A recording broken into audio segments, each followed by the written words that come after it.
Assalamualaikum warahmatullahi wabarakatuh. Ya, jumpa lagi dengan saya Yuwono Pratomo. Hari ini kita akan membahas yang namanya budaya perusahaan. Nah, apa sih budaya perusahaan? Kan kita bertanya-tanya, apa sih itu budaya perusahaan? Bentuknya kayak apa? Nah, ini kan kebetulan banyak sobat Dipa yang juga pengen banget yang namanya bikin usaha gitu ya. Aduh, pengen deh bikin usaha baru. Nah, ini yang harus dipikirkan salah satunya adalah budaya perusahaan. Nah, jadi budaya perusahaan itu adalah suatu pola asumsi dasar bersama yang dipelajari oleh suatu kelompok, yaitu di mana kelompoknya itu adalah kelompok-kelompok orang-orang yang ingin membangun sebuah usaha. Misalnya di antara sobat Dipa ada yang joint venture ya, kerjasama antara dua orang. Nah, itu tuh harus dibangun tuh yang namanya pola asumsi dasarnya. Karena hal itu akan berfungsi untuk apa? Berfungsi kalau misalnya ada sesuatu masalah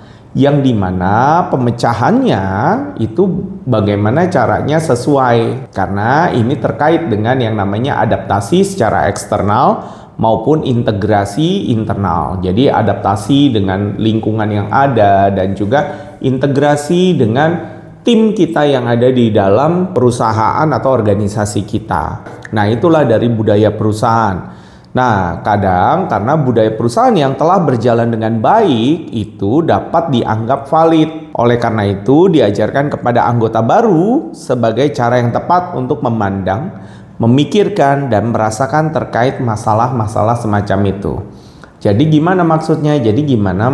Adalah begini. Jadi kalau kalian nanti mau jadi pengusaha atau kalian jadi pengusaha ya, pada saat kalian membangun budaya perusahaan itu harus bisa, budaya perusahaan itu bisa mengatasi yang namanya masalah-masalah yang terdapat di eksternal, sehingga perusahaan kita atau organisasi kita bisa beradaptasi dengan hal itu.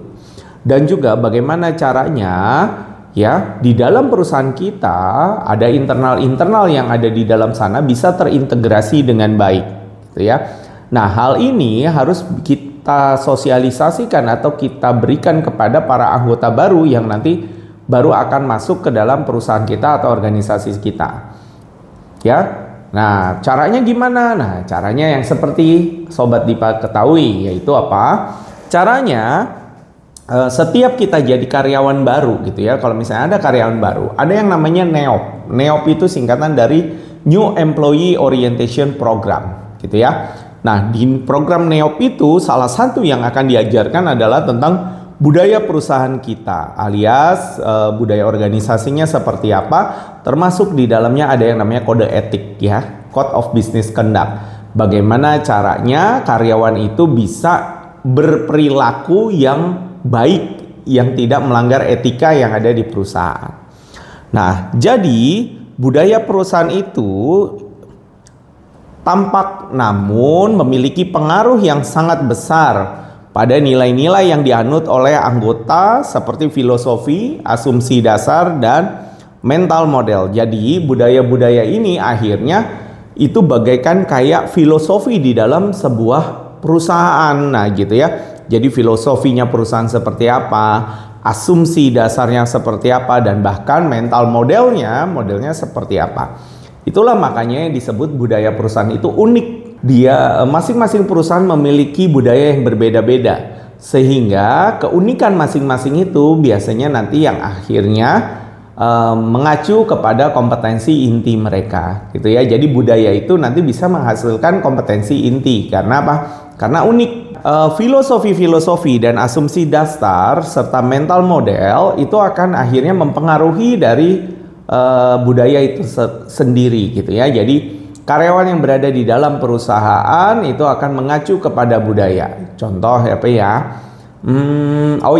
Contohnya gini aja. Misalnya perusahaan kalian budayanya yang pertama adalah respect. Nah, yang kedua budayanya customer. Yang ketiga budayanya adalah integrity. Nah, tiba-tiba karyawan kalian ada yang korupsi nih. Wah, karena ada yang korupsi, karena nomor satunya respect, akhirnya nanti menyelesaikannya secara kekeluargaan saja, gitu ya. Nah, berbeda kalau misalnya budaya kalian customernya nomor satu, lalu integrity nomor 2, respect nomor 3. Begitu dia korupsi, waduh, tapi dia customernya banyak. Wah, nanti ada pertimbangan-pertimbangan seperti itu. Nah, berbeda halnya dengan kalau kalian budayanya nomor satunya adalah integritas, nomor duanya respect, nomor tiganya customer. Ya, begitu ada yang ketahuan, oh nggak peduli mau customer dia banyak, mau dia segala macam, begitu dia ketahuan melakukan korupsi, pecat langsung gitu ya. Alias bisa jadi langsung diproses hukum segala macam. Gitu ya. Itu karena budayanya yang nomor satu adalah integrity alias integritas. Jadi yang namanya budaya perusahaan itu Sobat Dipa nggak bisa tuh misalnya urutannya biar bisa di dianagramkan namanya bagus gitu. Nah itu nggak bisa gitu. Karena apa?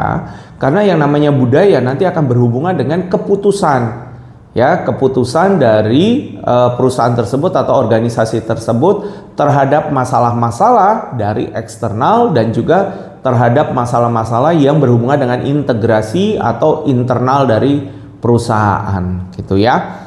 Nah, ada yang namanya OCAI. OCAI itu apa sih? OCAI itu adalah Organization Culture Assessment Instrument. Jadi ini adalah instrumen buat organisasi. Nah, modelnya seperti apa sih OCAI? Nah, nih seperti ini nih modelnya ya. Jadi yang pertama itu ada yang namanya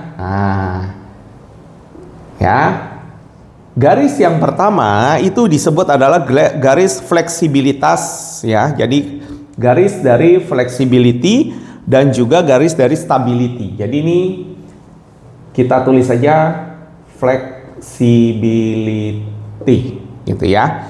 Flexibility atau discretion lah ya.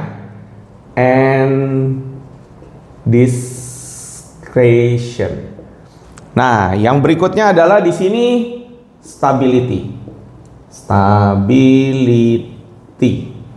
control alias teman-teman bisa, Sobat Dipa bisa mengkontrol dari budaya tersebut. Nah, berikutnya adalah kita memikirkan fokusnya. Fokusnya mau kemana? Nah, garis yang kedua adalah yang di sininya external focus. Nah, itu ya, external focus yang dimana itu adalah diferensiasi ya, diferensiasi. Nah, garis yang kedua di sebelah sana adalah berarti kalau di sini eksternal ya internal gitu ya, internal fokus gitu ya. Nah, sama adalah integration ya, integrasi gitu ya, internal fokus. Ya, nah jadi ada dua garis. Yang pertama adalah garis yang namanya flexibility dan stability. Garis kedua adalah masalah fokusnya ke internal ataukah ke eksternal. Ya, nah kalau misalnya dia di sini berarti dia flexibility dan external fokus gitu ya. Jadi berarti budayanya adalah flexibility dan internal fokus gitu. External fokus di sebelah sini ya. External fokus. Sama kalau misalnya di sini ya berarti ini flexibility dan internal fokus. Nah, kalau yang sini berarti stability nih. Kan stability dan integrasi. Nah, sedangkan di sini stability dengan diferensiasi atau external fokus gitu ya. Eksternal. Kalau di sini berarti internal gitu ya. Nah, jadi di sini Sobat Dipa bisa mengetahui ada yang namanya garis flexibility dan stability ya di dalam budaya perusahaan. Ya, menurut OCAI tadi. Ada flexibility dan stability. Di mana garis yang kedua adalah internal focus yang dimana itu integrasi dengan external focus alias diferensiasi. Jadi ada dua garis. Sehingga membentuk apa? Membentuk 4 kuadran. Gitu ya. Disebut 4 kuadran. Nah, kuadran yang pertama adalah yang diambil dari sini flexibility dan juga external focus. Bisa juga nyebutnya discretion and diferensiasi, bisa gitu ya. Yang mudah gini aja ya, flexibility dan external focus. Kuadran yang kedua adalah flexibility ya dengan internal focus. Gitu ya. Kuadran yang ketiga stability dengan integrasi atau internal focus. Gitu ya, karena posisinya di sini. Nah, baru kuadran keempat adalah stability dengan eksternal, gitu ya. Nah, modelnya apa? Modelnya di dalam budaya perusahaan. Kalau flexibility berarti orang-orangnya lebih senang yang fleksibel. Ya, fleksibel itu alias tidak stabil ya. Istilahnya berubah-ubah terus. Pokoknya senang yang fleksibel, gitu ya. Yang tidak rigid ya, dan juga istilahnya nggak rigid, jadi nggak kaku. Nah, yang lebih ke arah fleksibel. Nah, yang kedua adalah stability, itu lebih stabil gitu ya. Jadi lebih stabil, lebih di dalam menjalani usahanya itu adalah budayanya lebih stabil nih organisasinya. Karena dia tidak ingin ada fleksibilitas. Bahasa lainnya adalah ini, terkontrol ya. Jadi stabil itu terkontrol dengan baik. Nah, yang berikutnya adalah ada di budaya yang memikirkan namanya external focus. Alias apa? Fokusnya terhadap di luar dari perusahaan, alias terhadap eksternal. Bagaimana dia bisa beradaptasi dengan eksternal yang ada, gitu ya. Nah, oleh karena itu, eksternal biasanya kan berbeda-beda nih. Makanya banyak diferensiasi yang terjadi. Nah, berbanding terbalik dengan yang sebelah sana, lebih ke arah internal fokus, alias bagaimana integrasi di dalam organisasi atau di dalam perusahaan itu bisa terjalin dengan baik, gitu ya.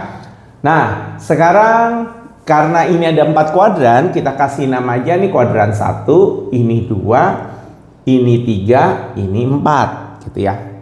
Kuadran 1 yang dimana organisasi atau budayanya fleksibilitas ya, dan juga menekankan kepada eksternal fokusnya dan juga diferensiasi, itu disebutnya dengan namanya adokrasi, gitu ya. Nah, sedangkan yang berikutnya adalah budaya yang lebih menekankan ke fleksibilitas, tapi dia lebih ke arah internal fokus.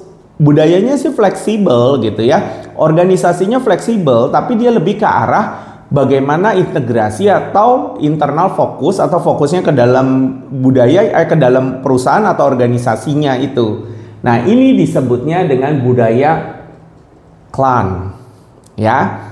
Nah, berikutnya adalah yang sini ya. Nah, dia mengharapkan stabilitas gitu ya, stability ya, stabilitas di dalam organisasi atau budayanya, atau juga stability di dalam perusahaannya.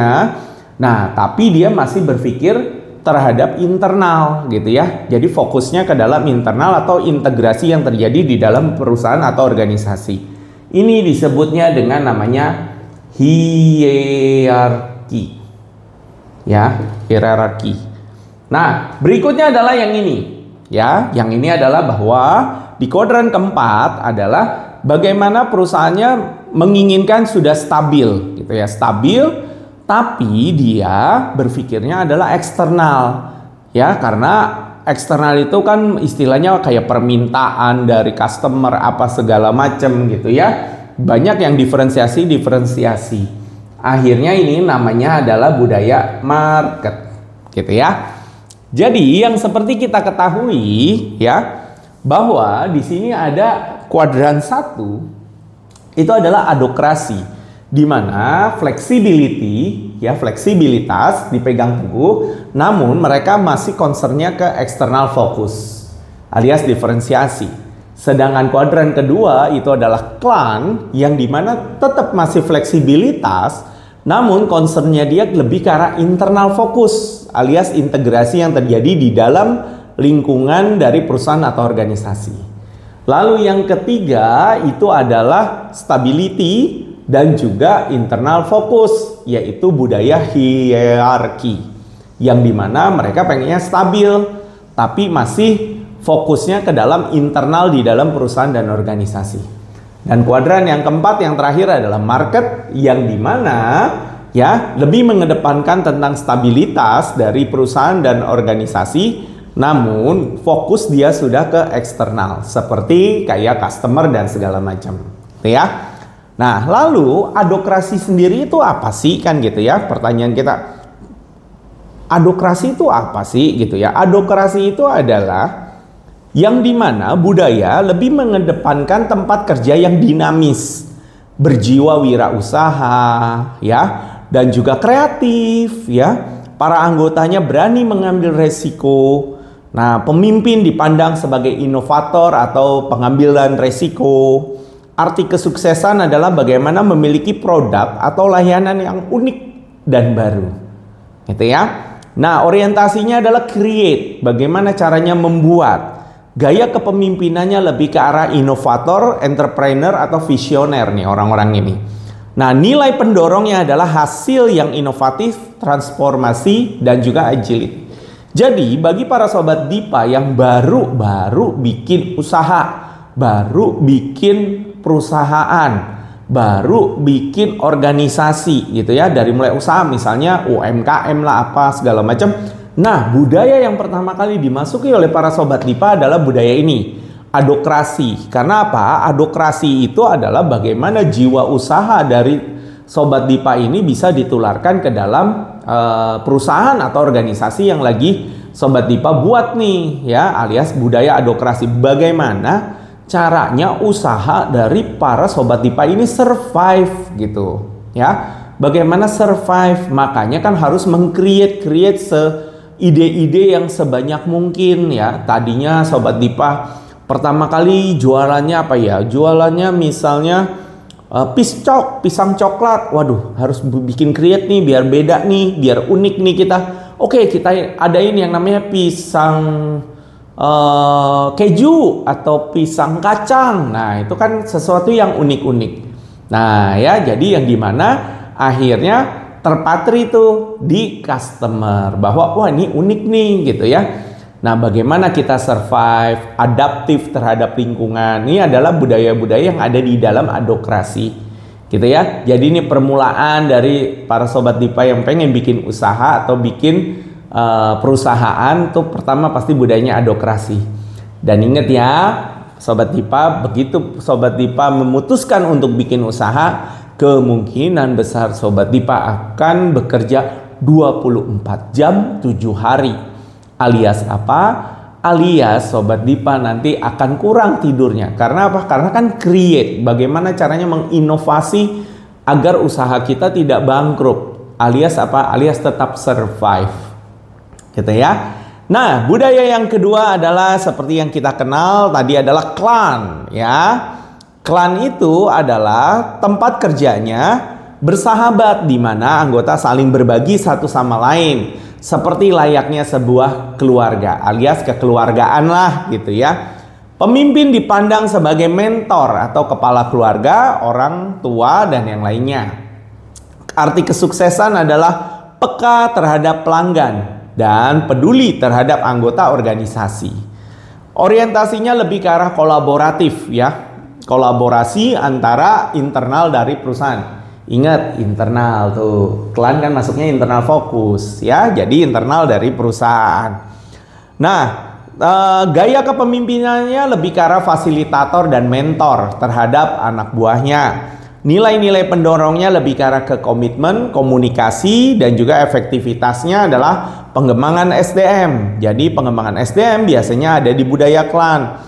Nah, ini agak beda ya dengan tadi yang ini adokrasi. Kalau adokrasi efektivitasnya lebih ke arah inovatif gitu ya, inovatif. Visi kedepannya apa dan sumber daya baru. Makanya tadi saya bilang yang kalian misalnya jualannya piscok, sekali-sekali mau jualan pisang keju, mau jualan pisang kacang. Nah, itu kan istilahnya tuh inovasi kan, sesuatu yang baru yang akan kalian jual. Nah, agak berbeda memang dengan klan, karena kalau klan itu lebih ke arah pengembangan di dalam. Makanya di sini kan internal fokus. Nah, klan itu bagaimana di dalamnya itu bisa dikembangkan dengan sedemikian rupa, dengan sedemikian baik ya, sehingga karyawan atau anggota di dalam organisasi itu bisa berkembang dengan baik, gitu ya.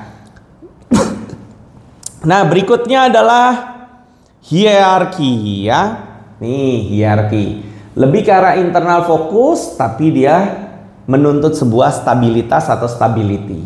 Hierarki itu adalah tempat kerja yang sangat formal dan struktur ya. Sama nih kayak para sobat DIPA yang mungkin saat ini sedang bekerja di sebuah perusahaan yang SOP-nya rapih. Nah, gitu ya. Nah, karena prosedur mengatur apa yang harus dilakukan oleh para anggotanya. Pemimpin dipandang sebagai koordinator dan pengelola yang efisien. Arti kesuksesan di sini adalah kualitas yang dapat diandalkan, penjadwalan yang baik, dan bahkan biaya yang rendah. Orientasinya lebih ke arah kontrol ya. Karena dia stabilitas, makanya dia bagaimana caranya mengontrol. Nah, gaya kepemimpinannya lebih ke arah koordinator atau monitor. Nilai-nilai pendorongnya adalah efisiensi dan konsistensi. Efektivitasnya adalah kontrol dengan efisiensi ya melalui proses yang capable. Jadi ya, tadi adalah kalau di budaya adokrasi, Sobat DIPA baru mulai bikin usaha, bikin perusahaan, bagaimana caranya bisa beradaptasi dengan lingkungan, ya bagaimana perusahaannya bisa menjadi perusahaan yang tetap survive ya. Nah, lalu nanti para Sobat DIPA mungkin di usahanya akan bikin sebuah klan-klan gitu ya, yaitu yang dimana tadi komunitas ya. Jadi klan tuh membuat komunitas. Lalu nanti kalau sudah di sini, nah tadinya di sini para Sobat DIPA nggak bisa tidur, saya pengen dong biar bisa tidur. Oke, dirapihkan, akhirnya dimulai buat bisnis proses ya, dimulai buat SOP, instruksi kerja itu adalah di sini sampai akhirnya tim-timnya sudah terbagi melalui layer-layer struktur organisasi yang jelas dan tepat. Itu adalah di sini sehingga apa? Sehingga nanti para Sobat DIPA yang sudah jadi pengusaha, akhirnya bisa tidur karena alias apa? Anak buahnya sudah banyak yang sudah mengerjakan sesuai job desk-nya masing-masing, gitu ya. Nah, yang kuadran terakhir adalah market. Dari namanya aja udah kelihatan ya. Dia butuh stabilitas tapi pikirannya lebih ke arah eksternal, yaitu apa? Yaitu customer, gitu ya. Nah, jadi market itu adalah organisasi yang berorientasi pada hasil ya, dengan fokus menuntaskan tugas. Para anggotanya kompetitif alias berorientasi pada tujuan. Pemimpin dipandang sebagai pencetak hasil, kompetitif, berkemauan kuat. Arti kesuksesan adalah pangsa pasar dan penetrasi pasar. Orientasinya adalah kompetisi, gitu ya. Dan gaya kepemimpinannya lebih tegas, kompetitor, menuntut sebuah hasil. Nilai-nilai pendorongnya adalah pangsa pasar, capaian target, dan juga profitabilitas yang ada. Efektivitasnya kompetensi secara agresif dan fokus pada pelanggan. Karena di sini eksternal fokus ya. Jadi market itu bagaimana caranya memberikan customer experience yang baik kepada pelanggan-pelanggannya. Ya, sehingga pelanggannya mendapatkan customer experience yang baik dari perusahaan atau organisasi dari Sobat DIPA, gitu ya. Dan juga bagaimana caranya memberikan service excellent kepada perusahaan-perusahaan yang ada, gitu ya. Nah, itulah budaya-budaya yang ada di OCAI ini ya. Ada 4 budaya, gitu ya.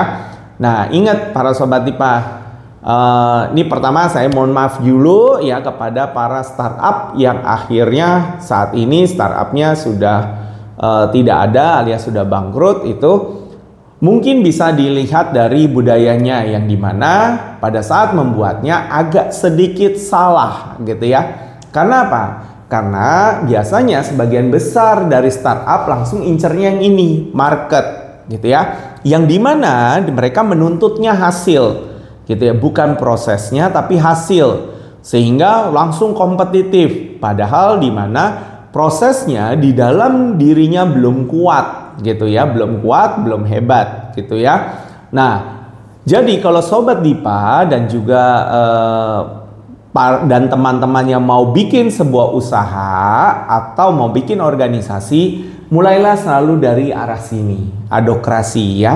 Dimana adokrasi Anda boleh fleksibilitas terhadap customer ya, namun juga kalian harus tahu ya, boleh flexibility dan eksternal fokus bagaimana usaha kalian survive ya. Jangan apa-apa udah langsung bersaing, apa-apa sudah kompetisi di market. No, jangan.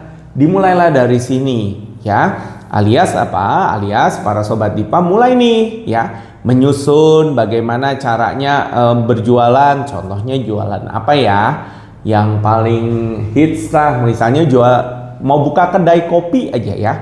Mau kedai kopi, buka kedai kopi. Nah, mulailah dari adokrasi ya, dimana sobat Dipa mulai buat ya, mulai istilahnya menerima pelanggan-pelanggan gitu. Ingat loh ya, di sini ada kata-kata diferensiasi. Dengan kata lain adalah customer kita itu berbeda-beda.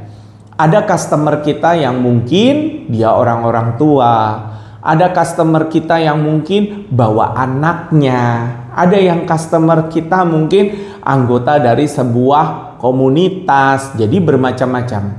Jadi eksternal fokus dan diferensiasi pada saat kalian di adokrasi sini, kalian harus bagaimana caranya usaha kalian, UMKM kalian mampu menerima seluruh customer. Ya, seluruh customer.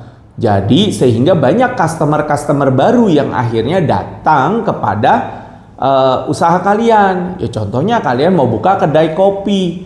Wah, tapi menggunakan warnanya hitam gelap. Waduh, itu elegan sekali. Elegan itu adalah diperuntukkan untuk mereka-mereka yang menggunakan dasi, menggunakan jas ke atas, seperti eksekutif-eksekutif muda. Sehingga apa? Kayak anak kecil mau masuk kan, aduh kok gelap ya, kan gitu ya. Jadi pemilihan warna, pemilihan tempat ya, termasuk meja, kursi itu harus dipikirkan untuk apa? Untuk menerima seluruh pelanggan gitu ya. Dari pelanggannya yang usianya muda, anak-anak, sampai dengan pelanggan yang usianya sudah senior gitu ya. Mungkin ada kopi-kopi yang kopi tubruk ya, kopi hitam itu buat yang senior-senior.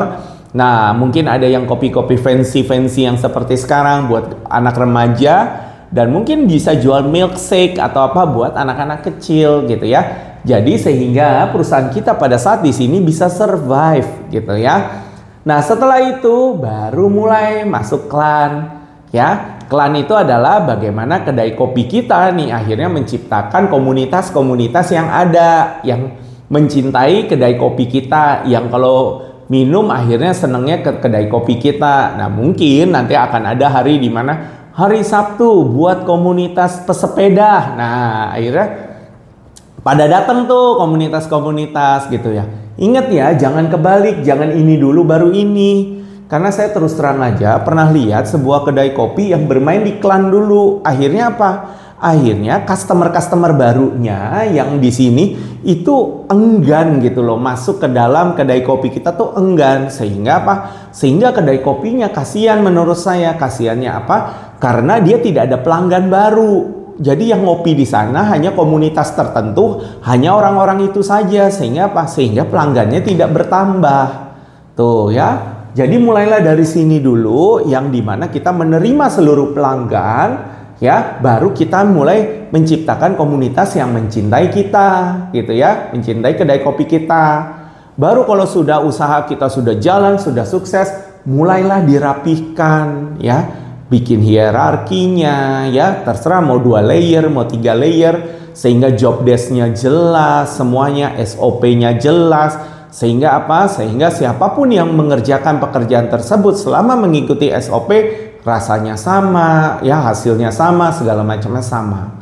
Gitu ya. Baru dari hierarki masuklah ke dunia market, di mana misalnya perusahaan kita mungkin sudah berkembang sejauh mungkin, ya, sudah laris di mana. Nah, mulai tuh inovasi harus mulai jalan lagi, ya, segala macam. Mungkin kita menciptakan anak-anak perusahaan lagi yang dimana akhirnya balik lagi ke sini, gitu ya.